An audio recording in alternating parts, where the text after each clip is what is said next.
नमस्कार साथियों, मैं संजय नामदेव। स्वागत है आपका चैनल पर। आज हम प्रश्न बैंक कक्षा 11वीं रसायन शास्त्र इकाई 4 रासायनिक आबंधन तथा आणविक संरचना वाले इस अध्याय की चर्चा आपसे करने जा रहे हैं। इसके पहले वाले जो 3 अध्याय हैं, इकाइयाँ हैं, उनकी चर्चा हमने हमारे चैनल पर आपसे की है। यदि आपने उन्हें नहीं देखा है, नहीं सुना है, नहीं समझा है, तो आप चैनल की लिस्ट पर जाकर के देख सकते हैं। साथ ही यदि आप चैनल पर नए हैं, चैनल को सब्सक्राइब कीजिए, लाइक कीजिए, दोस्तों के साथ शेयर कीजिए। और यहाँ मैं आपको बताना चाहूँगा कि हम सबसे पहले यहाँ पर अतिलघुत्तरीय प्रश्नों की चर्चा करने वाले हैं। उसके बाद हम ऑब्जेक्टिव प्रश्नों की चर्चा आपसे करेंगे। इसका कारण ये है कि अतिलघुत्तरीय प्रश्न ही पहले आपको मिल नहीं पाते हैं शायद, और जो ऑब्जेक्टिव प्रश्न है वो तो आप आसानी से आपको मिल ही जाते हैं। सबसे पहले हम अतिलघुत्तरीय प्रश्नों की चर्चा यहाँ पर करने जा रहे हैं। आइए देखते हैं।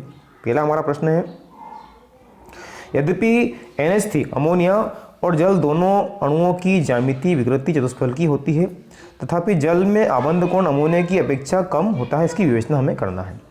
हमारा प्रश्न है शुरू होता है, इसका उत्तर आइए समझ देखते हैं। अमोनिया में केंद्रीय नाइट्रोजन परमाणु पर केवल एक इलेक्ट्रॉन एकाकी युग्म रहता है, जबकि जल में केंद्रीय ऑक्सीजन परमाणु पर इलेक्ट्रॉन के 2 एकाकी युग्म होते हैं, और जल में ऑक्सीजन पर 2 एकाकी युग्म की उपस्थिति होने के कारण आबंध युग्मों पर अधिक प्रतिकर्षण उत्पन्न होता है, जिसके कारण एकाकी युग्म आबंध युग्म प्रतिकर्षण जल में अमोनिया की अपेक्षा अधिक है और बंध कोण अधिक संकुचित हो जाता है, जिस कारण से जल में आबंध कोण अमोनिया की अपेक्षा कम होता है। अगला हमारा प्रश्न है, आबंध प्रबलता को आबंध कोटि के रूप में आप किस प्रकार व्यक्त करेंगे? आइए देखते हैं। आबंध कोटि जितनी अधिक होती है, आबंध प्रबलता उतनी ही अधिक होती है, क्योंकि यदि आबंध विघटन अधिक है तो आबंध अधिक प्रबल होगा और आबंध एंथैल्पी बढ़ती है। इस तथ्य से स्पष्ट है कि आबंध प्रबलता तथा आबंध कोटि परस्पर समानुपाती होते हैं, अतः आबंध कोटि बढ़ने पर आबंध प्रबलता भी अधिक होगी।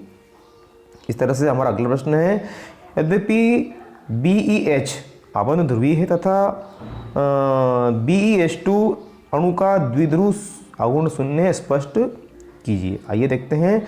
sp संकरण के कारण BeH2 अणु की ज्यामिति रेखीय होती है। इस कारण इसमें उपस्थित दोनों BeH आबंध आघूर्ण एक दूसरे के विपरीत दिशा में कार्य करते हैं। परिमाण में समान होने के कारण तथा विपरीत दिशा में कार्य करने के कारण ये एक दूसरे को नकार देते हैं। फलस्वरूप BeH2 का द्विध्रुव आघूर्ण शून्य प्राप्त होता है। अगला प्रश्न है, NH3 और NF3 में किस प्रकार द्विध्रुव आघूर्ण अधिक है और क्यों? तो इसको देखते हैं। NH3 और NF3 दोनों अणुओं का आकार पिरामिडी होता है, परंतु NH3 का द्विध्रुव आघूर्ण NF3 की अपेक्षा अधिक होता है, और NH3 मतलब अमोनिया में एकाकी इलेक्ट्रॉन युग्म का द्विध्रुव 3 NH आबंधों के साथ दिशा में होता है, जबकि NF3 में एकाकी युग्म का द्विध्रुव 3 NF बंधों के विपरीत दिशा में होता है।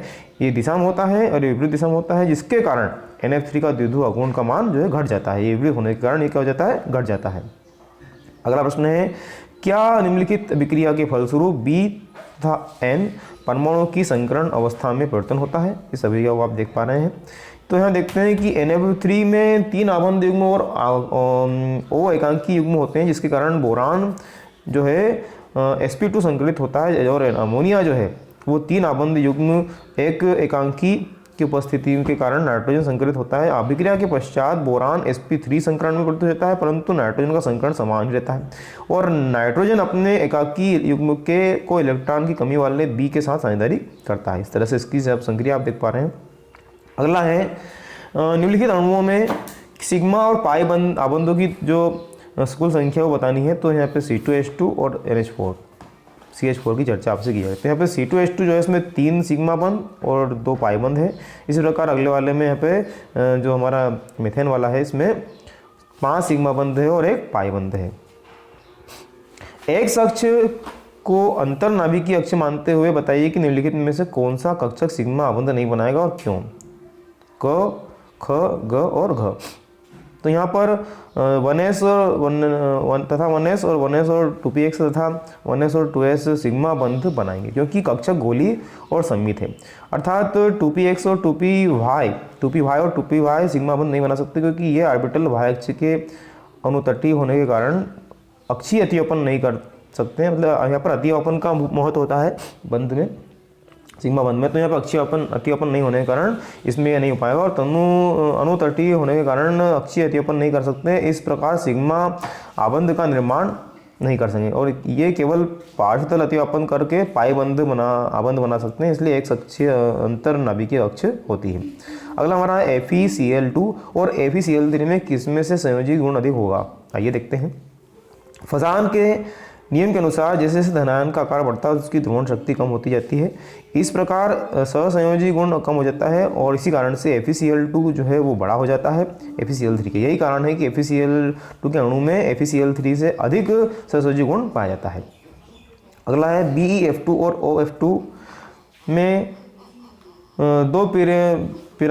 दोनों त्रिपिरामिडी अणु होने के बाद भी उनकी आकृतियाँ अलग अलग होती है, क्यों? तो यहाँ पर देखते हैं BeF2 और OF2 दोनों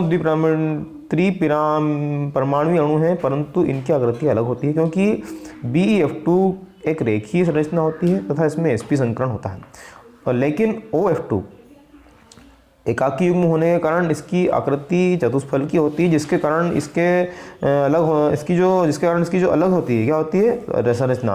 अब हम देखें से अलग हो जाएगी और sp3 संकरण बनाती है। इसका जो बंध है 180 डिग्री का होता है और वह 103 डिग्री का होता है, इसकी संरचना हो जाएगी। 10वां है अमोनिया में HNH बंध कोण और PH3 में HPH बंध कोण से अधिक होता है। इसका कारण क्या है? तो अब नाइट्रोजन की उपविद्युत ऋणता 3:0, हाइड्रोजन 2:1 से अधिक होती है और अतः NH आबंध द्विध्रुव होता है, इसीलिए नाइट्रोजन में अंतराण्विक हाइड्रोजन आबंध होते हैं। इसके विपरीत P तथा H दोनों की विद्युत ऋणता 2:1 होती है और PH बंध ध्रुवीय नहीं होता, अतः इसमें हाइड्रोजन नहीं होती। और नाइट्रोजन मतलब अमोनिया में हाइड्रोजन आबंध बनता है और अमोनिया का क्वथनांक पूर्व में हाइड्रोजन बंध बनने के कारण PH3 के ऐसे अधिक होता है। आइए अब इस पार्ट के ऑब्जेक्टिव टाइप क्वेश्चन की चर्चा हम कर लेते हैं। तो हमारा पहला प्रश्न है निम्नलिखित में से कौन सर्वाधिक सहसंयोजी गुण होता है? तो इसका उत्तर हो जाएगा SiCl4। इस प्रकार दूसरे से विकल्प में हमारा हो जाएगा 4 आ जाएगा, तीसरे वाले में आ जाएगा MO B वाला, चौथे वाले सही विकल्प में भी B वाला आ जाएगा। इनके सभी के उत्तर आपको वैसे पता है, पर एक बार रिवीजन की दृष्टि से आप देखिए। पाँचवें का B वाला हो जाएगा और छठे का भी B वाला हो जाएगा CO। आगे बढ़े यदि हम तो यहाँ 7वां 8वां, तो 7वें का A वाला, 8वें का C वाला O2, 9वें का C वाला, 10वें का A वाला। सबके उत्तर आपको दिख ही रहे हैं, दिए हुए हैं, पर इनके रिवीजन करने की दृष्टि से देख लेते हैं। 11 का घटेगा, 12 का D वाला, 13 का C और 14 का भी C। अब आइए रिक्त स्थान की पूर्ति वाले प्रश्नों की चर्चा हम करें यदि आपसे, तो सभी रासायनिक बंधों का स्थायित्व रिक्त स्थान के मध्य आकर्षण बढ़ने से होता है। पहले वाले में आ जाएगा इलेक्ट्रॉन व नाभिक, इलेक्ट्रॉन व नाभिक आ जाएगा। इसी प्रकार दूसरे में PF5 अणु की आकृति तो ये होती है त्रिकोणीय द्विपिरामिडी, त्रिकोणीय और द्विपिरामिडी।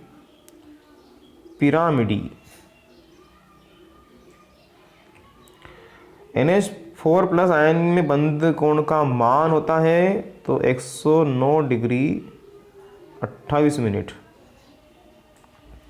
सहसंयोजी यौगिक का गलनांक सामान्यतः कम होता है। नाइट्रोजन अणु में दो पाई बंध होते हैं नाइट्रोजन अणु में। छठे का उत्तर हो जाएगा CH2C और डबल बॉन्ड C और डबल बॉन्ड CH2 में कार्बन C2 का संकरण तो sp संकरण आ जाएगा यहाँ पर। इसके बाद में 7वां जो है कार्बन मोनोऑक्साइड में कार्बन की सहसंयोजकता तो होती है सहसंयोजकता 3 होती है। इसके बाद में देखिए यहाँ पे इनके सभी के उत्तर भी दिए हुए हैं वैसे, तो 8वें का उत्तर यहाँ पे दिया हुआ है त्रिकोणीय द्विपिरामिडी। इसी प्रकार 9वें का उत्तर दिया है आयनिक जो है विलय होते हैं।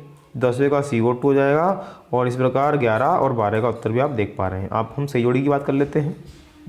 सही जोड़ी में आयनिक बंध, तो आयनिक बंध जो है इसका उत्तर हो जाएगा B वाला, द्रव है। सहसंयोजी बंध जो है इसका उत्तर हो जाएगा पहला वाला, इलेक्ट्रॉनों का साझा। तीसरे का उत्तर हो जाएगा उपसंयोजी बंध का इलेक्ट्रॉन का स्थानांतरण।